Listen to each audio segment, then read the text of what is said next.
იყოს თქვენი მოგზაურობა, როგორ გზანდებით? დიდი მადლობა, ჩემთვისაც ძალიან სასიამოვნოა თქვენთან ყოფნა ამ წლის ბოლო დღეში და მომავალ წლის თავზეც გისურვებთ ძალიან დიდი წარმატებებს. მე ვარ აქ ბეილიქ-დუზურში, ქალიშვილი მყავს, შვილიშვილის მყავს ერთია, ერთადერთია. იმის გამო ხშირად მოვდივარ, მაგრამ ბეილიქ-დუზურში იქ ვიქნები ხშირად, მაგრამ აქ ვერ მოვდიოდი, არ ვიცოდი ეს ადგილმდებარეობა არ ვიცოდი ზუსტად. ახლა შევისწავლე, ფეხმა შეეჩვია და ამის მერე ხშირად აქ ვიქნები. მალე გელოდებით აუცილებლად. მე ბევრი დროებით თქვენ გცნობილობ, ქართულ წერას კითხვას აწავლიდეთ ინტერნეტიდან, მაშინ ქართულად ვისაუბრეთ და ახლა ერთმანეთს ლამაზად დამჟარი, ერთმანეთს ვუსაუბრებთ. პირდაპირ საუბრობთ. მე თქვენს მოსაკითხი საინტერესო შეგეკითხონა რაცხები. პირველი ქართული წერვა კითხვა თქვენ თქვენთალა დაისწავლეთ თუ ადმიდან დაისწავლეთ? არა, მე ჩემისთანა ჩემებურად ვისწავლე. მე არ მყავდა მასწავლებელი, რომ ესწავლა ჩემთვის ქართული ენა წერა კითხვა, ვინმე არ მასწავლა.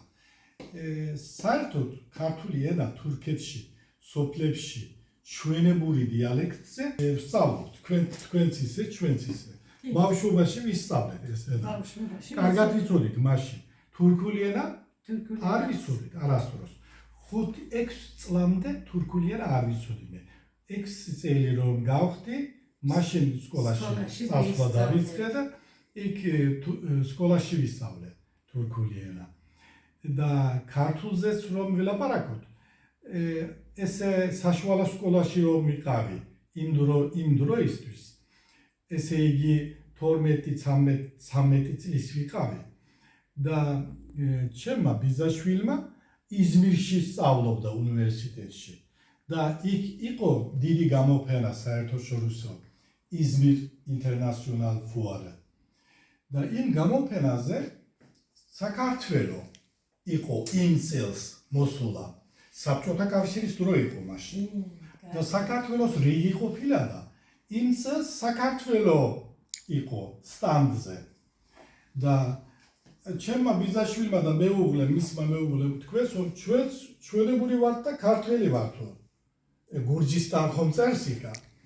და ჩაეხუტეს, გადაკოცნეს ერთმანეთი და აჩუქეს წიგნები, გაზეთები, ფირფიტები მუსიკალური. ხო, და იმათმა რომ გამოვიდნენ იმ გამოფენიდან, გავიდნენ, გაშორდნენ ცოტა, პოლიციამ მოვიდა მათ და თქვენ რა გაქვთ ჩამთაშიო? ჩემმა ბიძაშვილმა გაბრაზდა, ისე ნერვიული იყო ძალიან. რა გაქვთ თქვენ, რა გაინტერესებთო? საჩუქრები გვაქვთო. აბა თქვენ გვაჩვენეთ რა არისო? მაშინდელი დრო ხომ იყო საბჭოთა დრო. და ამოვიდეს გაზეთები, სულ ქართული, თავიდან ბოლომდე ქართული. და თქვენს რომ იმ პოლიციელებმა ესენი ჩვენ უნდა გადავათვალიეროთ, ყველა ქართულია, თარგმნოთ, ესე იგი, ასე ისე, არ შეიძლება, მაგრამ ისე თქვენს. მაგრამ ეთი პატარ ჯიბის ლექსიკონები, 1000 სიტყვიანი. ის ლექსიკონები დაუტოვეს. იმიტომ რომ თურქული და ქართული, თურქული, ქართული, გაიგეს რომ ეს ლექსიკონია, სხვა რამე არ არის. მაშინდელი დრო ისე იყო, რომ ჯაშუშობიდან იშინოდა. დრო ისე იყო. და ის ლექსიკონებიდან ერთი მე მაჩუქა ბიძაშვილმა. პატარა. იქიდან დავიწყე იმ ბავშვი 12-13 წლის ვიყავი და იქიდან ვისწავლე A, B, G, D, J, ასე ჩემებურად ვისწავლე, წერას ჩემებურად ვისწავლე. ბატონ ზეკი, მე რომ თქვენ გაგიცანი Facebook-დან, ინტერნეტიდან, მაშინ ძალიან ლამაზად კარგად ქართულ წერას კითხვას ამბანეს ასწავლიდით. მაშინ კი მეც ვიცოდი დასწავლებული მქონდა მეც თქვენ გაკვეთილებს ვუყურებდი იქიდან და ძალიან მომწონდა ძალიან მიხარობდა საქართველოიდანაც ძალიან ლამაზად ამბები წერებდნენ რომელნე ძალიან კარგად იმათაც უხაროდან გახარებული იყვნენ რომელნე თურქეთში ამერიკიდან ირანიდან აზერბაიჯანიდან მიწერდნენ და კიდევ ვიყავით დიალოგში ვიყავით მათთან ერთად იმ დროს ისეთი დრო იყო რომ პანდემიის დრო იყო COVID-19-ის დრო იყო და ყველა რო სახლში იყო მეც ახალად ვიყავი პენსიაზე გასული მეც არაფერი არ მაქვს საქმიანობა პენსიაზე ვარ ხალხის ჩაკეტილია სახლებში დავიფიქრე რომ მე მაინც ჩემი ხალხს რაც ვესაუბრო შეიძლება საუბარის დროს ასე ფუნდამენტალურად საუბარი იყო ჩემი ის მიზანი და იმ საუბრის შიგნით ცოტა რაღაცები შეიძლება ვასწავლო ეს მოიგივი ძალიან კარგად ამაზად ასწავლეთ მეც გაკვეთილებზე ვუყურებდი გისმენდი იქ ვინ წერა კითხვას იწევრო და ხანდახან შეეკითხებოდით შევხედებდი რომ მე იმდენი პასუხები დუწერიან ქართულად ძალიან ამაზად ეს ძალიან გეხარობდა მე ისწავლიან ადამიანები ბევრმა ისწავლა რაღაცები ასე თავიდან ბოლომდე ზოგს თავიდან ბოლომდეც ისწავლა ზოგმა ეს ძალიან სახარული ძალიან ბედნიერი კარგი ამბავი იყო თქვენ ეს Facebook-ში ინტერნეტის ზედან დაიწყეთ ამდენი ვინც ხას უნდა დასწავლა ვერ ნახულობდა ვერ ისწავლიდა თქვენ იმათთან ძალიან კარგი საქმე გააკეთეთ მაშინ ჩემი აზრი ასე არის მე ძალიან ბედნიერი ვიყავ მაშინ მეც ძალიან ისე გაოცებული ვიყავი რომ ამ ინტერესის გამო სხვადასხვა ქვეყნებიდან მიწერენ სულ ვიდეოებში კომენტარებს აკეთებენ და ძალიან ისიც მახარებდა რომ თურქები სწავლობდნენ და იქ ხუმრობით მე ჩემიანებს ჩემ ხალხს ვეუბნებოდი რომ ხომ ხედავ თურქები სწავლობენ და თქვენ ზარმაცი ხართ ახლა გაკვეთილებზე ასწავლეთ ახლა პირდაპირ გაკვეთილების დროა ახლა ხომ არ არის პანდემია და ეს ის მაგრამ ჩემი ვიდეოები Facebook-ში ჩადებული არის ყოველთვის YouTube-ში არის ზექი მერჯან ილე გიურჯუჯე ესე იგი ზექი მერჯანთან ერთად ქართული მაშინ თქვენ რომ გაკვეთილებთ რომელნე აკეთებდით ტელეფონზე საქართველოიდან კარგი ნაცნობი ადამიანები მეგობრების გაგაცანი იმათები კი არ ვიცნობდი მე ყველას ერთმანეთს არის ცნობდით და იმფერ გაკვეთილები იმფერი რომელნე ჩაატარეთ იმნაირი მეგობრები გაიცანეთ ყველამ ქართული ენა დაისწავლა ისაუბრა ერთმანები გაუსალეთ რა მიცელის მე ერთმანები შევხვდით ბოლოს აგერ სამი წელი თქვენთან ერთად კი პანდემიის დრო იყო და არა პირდაპირ ჯერა ახლოს შევიცალეთ ერთმანეთი პირდაპირ კიდევ ისე მე ძალიან ბევრი მეგობარი ნაცნობი ძველი მეგობრებიც იმ ვიდეოებში მინახულეს მე და გავიცალეთ ერთმანეთი საცხოვრობ აქცხოვრობ ასე ისე კარგი მიზეზი იყო ჩემთვის ქართული საზოგადოების გაცნობისთვის ძალიან კარგი მე ესე იგი მღერალები ისე ქართულად მღერიან ესე იგი ინტელექტუალი ქართველებიც არიან არ ვიცნობთ ყველას მაგრამ თქვენი ცნობდით სხვა იცნობდა გამაცნეს მე რომ ეს თქვენ გიყურებთ ერთმანეთი გავიცანეთ ერთმანეთი და თქვენთან ძალიან კარგი საუბარი მქონდა იმ დროინდელი ბრძნობები ისე მქონდა თქვენთვის რომ ქართველებურ ხალხში ასეთი ქალები უნდა იყოს თავდაბურული თავღია არ აქვს მნიშვნელობა ის ტვინში რა არის ის არის მნიშვნელოვანი ის არის და მე თქვენ ძალიან იმედი მქონდა თქვენიდან ეს შევამჩნიე რომ ეს არის ჩვენი გურჯი ქალი ჩემმა ძმის შვილმაც ძალიან თქვენთან საუბარში იმასაც ძალიან გაუხარდა ეს ქალბატონი ძალიან მომეწონა და ძალიან მიხარი ასეთი ქალები არიან ჩვენებურებში რომ ამბობდა საქარიაში ჩემი ძმის შვილი.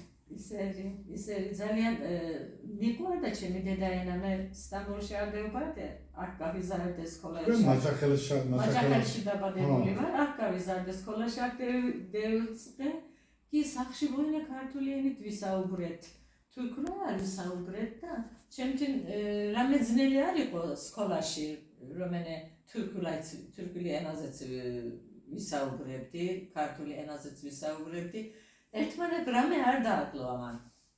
არ დააკლო. თქვენ შანსიანი ხართ. იცით? მაჯახელა ძალიან დიდი კულტურული ის არის, კერა. ის ჩვენ უფრო აქ 1000 კილომეტრით მოშორებით ვართ. ჩვენ დურჯეში, მე ქალაქ დურჯეში, სოფელში. ჩემი კარგა ქართული ენა ლაპარაკი და საუბრობა. ჩემ დედაიდან, ჩემ მამაიდან, ოჯახიდან მოდის. ისინი რომელი ქართულად ენაზე რომ საუბრობდნენ, ველაპარაკებოდნენ ქართულ ენაზე და გვასწავლდნენ თურქულად არ ველაპარაკებდნენ. იქიდან მოდოდა. იქიდან მოდის. მე ახლა ჩემ სოფელში, ჩემი სოფელი მაღლობის სოფელია ქალაქ დურჯეში. მაღლობის სოფელი კარგია იმისთვის რომ კულტურა, ქართული კულტურა უფრო შეინარჩუნოს, შემონახული ექნება. მაგრამ მაინც კიდეც ისე მოშორებული ვარ საქართველოდან ცეკვა არ მინახავს ჩემი უფროსებიდან ვინმე ცეკვობდა. შენ გახსოვს ისეთი რამე გირესუნში, ბულანჯაკში ქართული ცეკვები? შენ გახსოვს? იყო? ჩვენთან აქეთ არ იყო დუჟეში. ჩვენ მაჯახელში ბავშვობაში ბევრი არ იყო. ახლა რომელე ქართულად რომელე მეროვდენე სამი ხმიანი, 4 ხმიანი, ბევრი ხმიანი. ისე მაჯახელში ქორწილებზე ისე იყო, ისამებდნენ იმნაირებე თელ ცეკვას ისე ცეკვებდნენ დიდვანები, უმფროსები. 5-6 წლის ბავშვი ვიყავ რომელე მე ესენი ქორწილებზე მაჯახელში იყვნენ ამნაირი ცეკვა იყო, ყველაფერი იყო, ახლა იბერიაოსკანს ისაკე გაკეთებული ისინი მრავალხმიანი ქართული მუსიკაზე იბერიაოსკანი დუაენია. თურქეთში პირველ რიგში ის არის. ჩვენ ქალაქ დურჯეში მოდის კვირაში ერთჯერ მოდის, ზოგჯერ ორ კვირაში ერთჯერ მოდის. მე კიდევ აქ საზოგადოებაში ქართული ენის გაკვეთილზე ვიარებოდი. მაშინ ნატალი დვალი იყო ჩვენი მოსწავლე. მასწავლებელი იყო. მოველი რომელე ორ თვეს მემრე დავიწყე გაკვეთილზე. დავსწავლე მინდოდა ძალიან ჩვენ ბავშვობაში ამდენი რამე არ იყო, ინტერნეტი არ იყო, წიგნები არ იყო, ვინმე არ იყო. გაზეთი, წიგნი სად იყო? არ იყო.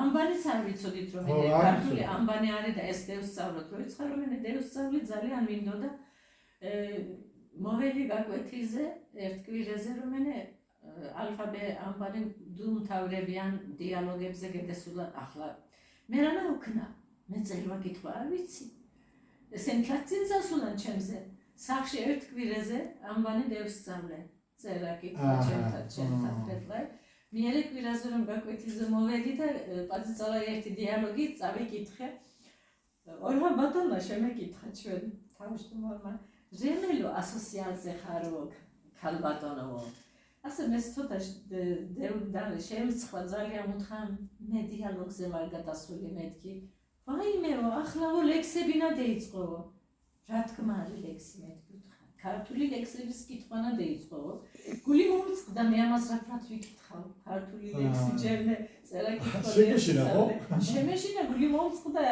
უთხრა არაო დაისამრონაო დაიწყონაო ორჰან ბატონის აზრით მე ქართული ლექსების კითხვა დავიწყე. ბატონი ორჰანის ენერგიამ აქამდე მომიყვანა მე. მადლობა. აქამდე მომიყვანა. მე ეს ისტორიას უნდა გავიხსენო. ჩემში ქართული ის სისხლის არ გრძნობა, აღელვება პირველად დაიწყო ლისეუმის დროებში. მაშინ გავიცანი ჰაირი ჰაირიოღლუ. ბატონი ჰაირი ჰაირიოღლუ მაშინ პოლიციელი იყო და მასთან მიწელმოწორა მქონდა ქართულ კულტურაზე.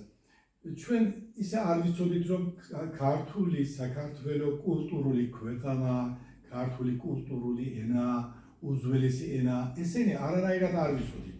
ჩვენ თურქი ვართ, თურქების გლეხები ვართ, ისე მეგონა მე, ახალგაზრდა ვიყავი, ბავშვი ვიყავი, არაფერი არ ვიცოდი. ჩვენი უფროსების ისე არიან, რომ ნასწავლი არ არიან, განათლებული არ არიან, იქიდან მოსულებიდან. შევიხდი და ჩვენ რომ მაჩახელი ვარ, ჩემი დაბადებული სოფელი მაჩახელი საზღვარზე. თქვენ საზღვარზე ხართ? ქართულის კუთხეს არის მაჩახელა, ჩვენ თურქეთის კუთხესაც არის. მე იქიდან ძალიან დიდი ბედნიერი შანსიანი ვარ, რომ ჩვენ რომ დეუბადეთ იმ დროიდან ვიცოდით, რომ ჩვენი იქ ნათესავები არიან, ჩვენი ქართველები არიან, ისინი ჩვენი ისინი არიან, სისხლი არიან, ყველაფერი არიან და ერთმანებზე ვერ მივდივარდით, საზღვარი იყო შუაში. იქიდან რომელიც ჩვენ ეს ენა შემევნახეთ, ყველაფერი მაჭახელმა შემეინახა, იქიდან მოდის ეს ჩვენი. სიტყვა საქართველო ჩვენ არ ვიცოდით, ჩვენ რუსია ვიცოდით. რუსია არის. საქართველო არ ვიცოდით. ისე იტყოდნენ, საქართველოს არ იტყოდნენ. რუსია იტყოდნენ, რუსეთი იტყოდნენ. და ჰაიდეაიოლუ წერილებით ყველაფერი ამიხსნა მე. და უნივერსიტეტის დაწყობის დროში კიდე მე უნივერსიტეტში ვიყავი. ეს გვესტუნა ჩვენ სოფელში. მეც ვესტუნე მასთან მივედი და გავიცანი ბატონი ჰაიდეაიოლუ აჰმედოსგან მელაშვილის მერე მეორე ადამიანია ბელადია თურქეთის ჩვენებურების ჰაიდეაიოლუ. ისეთი ადამიანია. მე ისინი ჯერ გაცნობილი არ მყავდა, ბავშვი ვიყავი და ჩემ დედამთილის ძმა იყო, უმფროსის ძმა, ჟურნალისტი, მწერალი, მთარგმნელი იბრაიმ იავუსგორაძე იყო. ისინი ბათუმიდან გადმოსული იყვნენ თურქეთში. ლექსის ქონდა, იმას ხო? იმას არ ქონდა. აჰმედოსგან მელაშვილისა და ჰაიდეაიოლუსა ძალიან კარგი მეგობრები იყვნენ. იმათ ციგნებს თარგმნდა. იმათთან რომ ინეგერში კურსას სწავლობდა და ჩვენთან რომ გამოვდოდა, ჩვენთან იქნებოდა ჩვენ სახლში, ჩვენ ოჯახში. იმ ციგნებმა დამანახიებდა, დამაგითხიებდა, ამა თურქულით დამაგითხიებდა, რომ მე რაფერიაო ის არის. იბრაიმ გორაძეზე. იბრაიმ იავუსგორაძე და იქიდან ვიცი მე ისინი დიდვანი იმათი სახელები ბავშვი. ჰაიდეაიოლუ იმიტომ ვახსენებ, რომ ჩემში დიდი შტაბეშლება დატოვა. მე ჩემში ქართული ნერგი ბატონ ჰაიდეაიოლუდან არის. იქიდან არის გამომდინარე. და მისი შვილს მე აუხსენი. მე მეთქი ქართული კულტურაზე ისე დავინტერესდი თქვენი მამის დავინტერესდი მეთქი. ძალიან მიყვარს ჰაიდეაიოლუ, იმიტომ ვერ ვივიწყებ და არც დავივიწყებ. ასეთია ჩვენი ამბები. ბატონო, დღეს ახალი წელი ხვალინდელია, დღეს წლევანდელი წელის ბოლო დღეზე ვართ, ერთი მივულოცოთ მაშინ. მივულოცოთ ჩვენს ხალხს საქართველოში, თურქეთში და სოფლიოს ყველა ქვეყანაში, სადაც ცხოვრობენ ქართველები. საერთოდ ყველა ადამიანობას ვულოცავთ ახალი წელი იყოს კარგის მომტანი, ბედნიერების და ჯანმრთელობის, ყველაფერის კარგობის მომტანი იყოს. ეს ჩვენი კარგი სურვილებით ახალი წელი დავქნათ. ამინ. შევასრულოთ. მეს ვილოცავ ახალ წელს, ბედნიერებას, კარგობას, ჯანმრთელობას და ბარაკასთლად ყველა ქართველებს, მეგობრებს, სულ ყველა ქვეყანას ვილოცავ, რომ ეს მომავალი ახალ წელმა ძალიან კარგი ბედნიერება, კარგობა ყველაფერი მოგვიტანოს და ცუდი საქმეებიდან გაგვაშოროს. დიდი მადლობა. ამინ. ამინ. ბატონი ორჰანსა იმასაც ერთი მესიჯი მაქვს. ამის შემდეგ ისე შოთა რუსთაველის ლექსების წაკითხვაზე ზექი მერჯანის არსებობს. მადლობა.